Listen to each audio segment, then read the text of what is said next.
La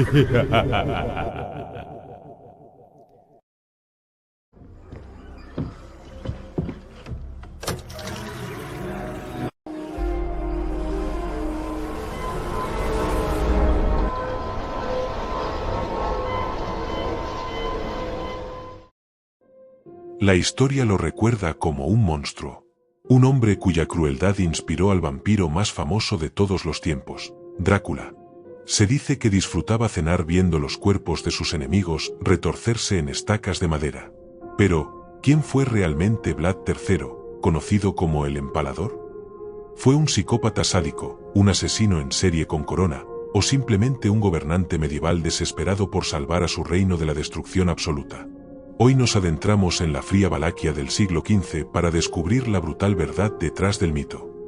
Para entender la brutalidad de Vlad, primero debemos entender el mundo en el que nació en 1431. Valaquia no era un lugar para los débiles.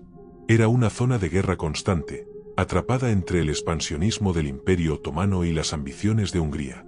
Su padre, Vlad II, pertenecía a la Orden del Dragón, de ahí el apellido Drácula, una orden militar cristiana. Pero en la política medieval, la lealtad duraba poco. Para asegurar la paz con los otomanos, el padre de Vlad tuvo que entregar a dos de sus hijos como rehenes políticos, Vlad y su hermano menor, Radu. Vlad pasó su adolescencia cautivo en el Imperio Otomano. Allí aprendió dos cosas que cambiarían su vida para siempre. Vio de primera mano cómo los otomanos utilizaban el empalamiento como castigo psicológico, y desarrolló un odio visceral hacia ellos. Mientras su hermano Radu se adaptó y se convirtió al Islam, Vlad se llenó de rencor. Mientras estaba cautivo, recibió la peor noticia: los nobles de su propio país, los boyardos, habían traicionado a su padre, enterrando vivo a su hermano mayor. El joven Drácula fue liberado con una sola idea en mente: venganza y control absoluto. En 1456, Vlad recuperó el trono de Valaquia. Pero se encontró con un país sumido en el caos, la corrupción y el crimen. Sabía que los boyardos, la aristocracia local, eran los responsables de la inestabilidad. Así que decidió darles una lección que la historia jamás olvidaría. En la Pascua de 1457, Vlad invitó a las familias nobles a un gran banquete en su castillo. Comieron, bebieron y celebraron.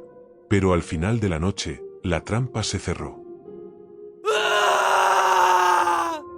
Vlad ordenó empalar inmediatamente a los boyardos más viejos y a los jóvenes.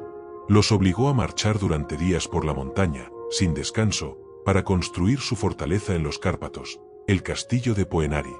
Muchos murieron de agotamiento, los que sobrevivieron lo hicieron como esclavos.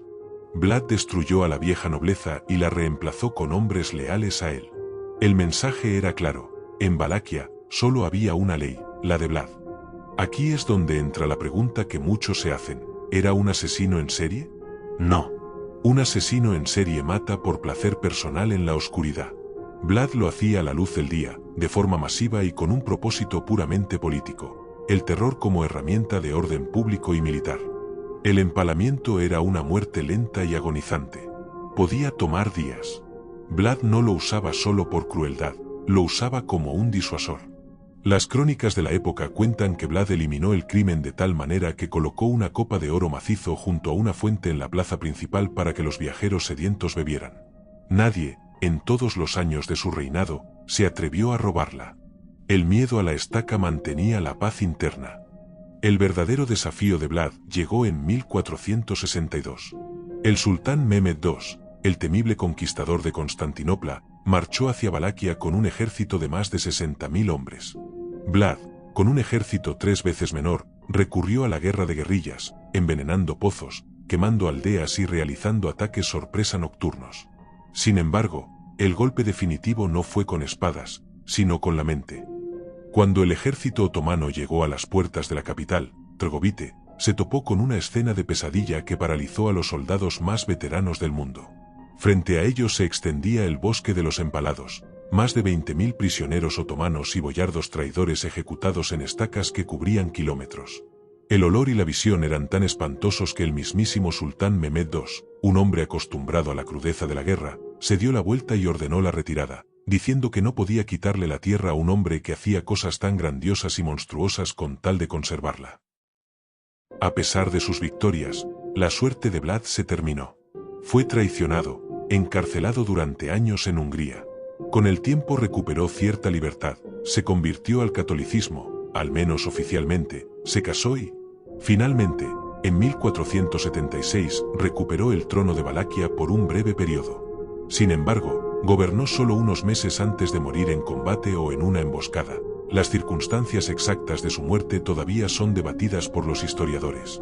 Según dicen, en 1476, después de recuperar el trono de Valaquia, Vlad tenía muy pocos aliados y seguía luchando contra fuerzas del Imperio Otomano. La teoría cuenta que, durante una batalla cerca de la actual Bucarest, Vlad se lanzó demasiado lejos persiguiendo a soldados enemigos.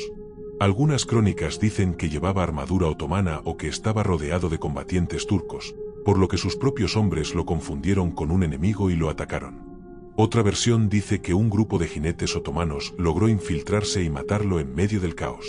Después de su muerte ocurrió algo todavía más macabro. Los otomanos le cortaron la cabeza y la enviaron a Constantinopla para mostrársela al sultán Mehmed II como prueba de que Vlad había muerto.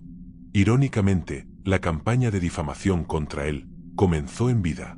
Los mercaderes sajones a los que Vlad había cobrado impuestos crearon los primeros panfletos de propaganda de la historia, exagerando sus crímenes y pintándolo como un caníbal sediento de sangre.